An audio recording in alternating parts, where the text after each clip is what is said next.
लड़का दिव्यांग था, लेकिन उसके पास लोगों का इलाज करने की एक सुपर पावर थी।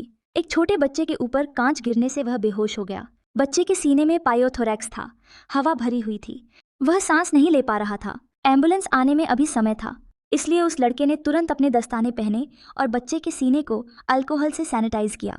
फेफड़ों में फंसी हुई हवा को निकालने के लिए उसने एक पतली ट्यूब काटकर उसे एक बोतल से जोड़कर एक उपकरण बना लिया। लोग देख रहे थे, माँ डर गई थी, लेकिन चैन ने बिना किसी डर के बच्चे के सीने में एक चीरा लगाया और नली डाल दी। कुछ ही पलों में बोतल के अंदर बुलबुले दिखने लगे और बच्चा गहरी सांस लेकर होश में आ गया। सभी लोग चैन को एक चमत्कारी डॉक्टर मानने लगे, लेकिन कोई नहीं जानता था कि वह एक ऑटिस्टिक युवक था जो सामान्य रूप से संवाद नहीं कर सकता था। जब एम्बुलेंस आई तो चैन भी अस्पताल गया।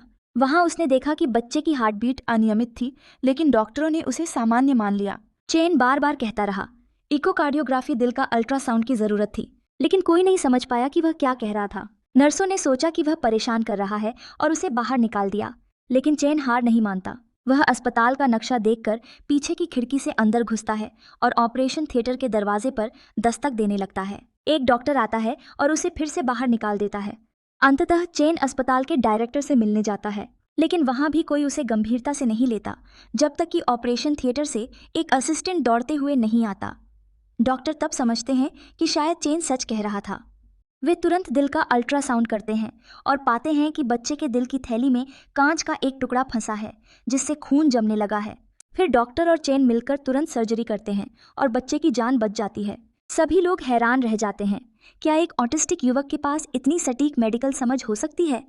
उसकी बहादुरी की खबर टीवी पर दिखाई जाती है। अस्पताल के डायरेक्टर उसे नियुक्त करने की बात करते हैं, लेकिन कुछ डॉक्टर इसका विरोध करते हैं। उनका कहना था कि उसने खुले स्थान पर ऑपरेशन किया, जिससे संक्रमण का खतरा था।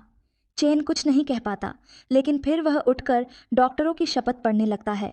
स्वास्थ्य को अपनी सर्वोच्च प्राथमिकता मानते हुए मैं मानवता की सेवा करूंगा।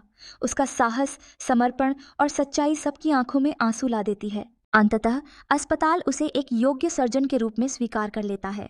यह केवल एक कहानी नहीं है, यह हमें याद दिलाती है कि एक सच्चा डॉक्टर वही है जो किसी भी कीमत पर जीवन को प्राथमिकता देता है, चाहे हालात कैसे भी हों।